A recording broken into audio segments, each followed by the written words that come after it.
নারী দিবস। আর সেই নারী দিবসে কাকদ্বীপের এক মহিলা দীর্ঘ 8 বছর ধরে টোটো চালিয়ে তার নিজের জীবন জীবিকার চালাচ্ছেন। নাম তার কল্পনা দাস।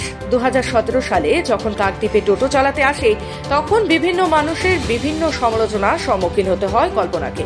তবুও কল্পনা সমাজে 8-10টা পুরুষের মতো প্রায় 7 ঘন্টা ধরে টোটো চালায়। তবে কল্পনা দাস বলেন তার কোনো থাকার জায়গা নেই, তাকে একমাত্র রাস্তার পাশে একটি ছোট কুঁড়েঘরের মধ্যে থাকতে হয়। তবে কল্পনা জানায় যে সমস্ত নারীরা সমাজে অবহেলিত তারা যেন কল্পনা দাসের মতো সৎ পথে রোজগার করে নিজের পায়ে দাঁড়ায়। কল্পনার এই টোটো চালানোকে সাধুবাদ জানিয়েছেন কাকদ্বীপের নাগরিক সমাজ। এভাবেই সমান অধিকারের তাগিদে লড়ে যাচ্ছে আমাদের সমাজের যোদ্ধা নারীরা। আর নারী দিবসে কল্পনার জন্য রইল অসংখ্য শুভেচ্ছা।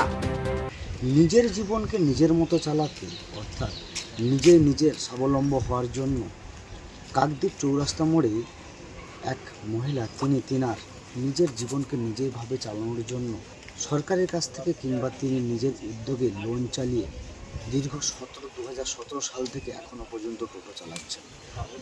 তিনার সঙ্গে কথা বলে জানা যায় তিনি সমস্ত এই যে নাগরিক রয়েছেন কিংবা এই যে অসহায় মেয়েরা রয়েছেন তারা কোনো খারাপ কাজ যেন না করে বা কোনো অসহায় না হয়ে পড়ে, তারা নিজের জন্য স্বাবলম্বী হয়ে নিজের পথ চলতে পারে, সেই বার্তা দিয়ে তিনি দীর্ঘ 2017 সাল থেকে এখনও পর্যন্ত টোটো চালাচ্ছেন।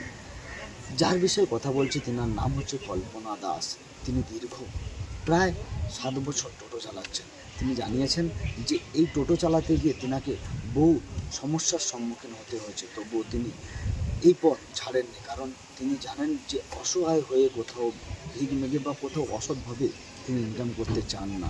তিনি চান সৎভাবে দাঁড়িয়ে সবার সঙ্গে কাঁধে মিলিয়ে তিনি জীবনযাপন করতে চায়। তবে তিনার এই জীবনযাপনকে ধন্যবাদ জানিয়েছে কাকদ্বীপের একাধিক টোটো চালকেরা। সবাই জানিয়েছেন তিনি যেটা করছেন আমরাও তেনার সঙ্গে সম্মতি রয়েছি।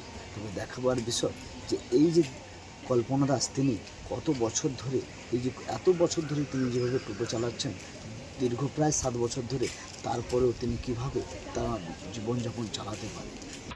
আমার স্বামী ছিল, আমার মেয়ে ছিল, আমাকে যে কোনো কারণে ভুলবশতে আমাকে ছেড়ে চলে যাওয়ার কারণে আমার মাথার উপর আর কেউ না থাকার জন্য আমি চলতে পারি না।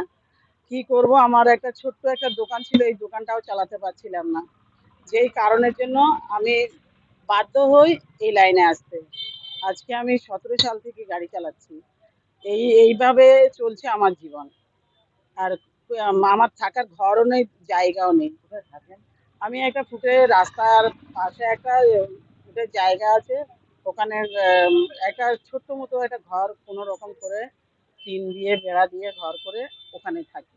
সারাদিনে যা ইনকাম করেন তাতে সংসার চলে? সংসার চলে না, তবু আমাকে চালাতে হয়।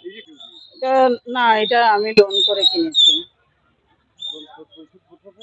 এখনো হয়নি, দেরি আছে, আরো কিছু বাকি আছে।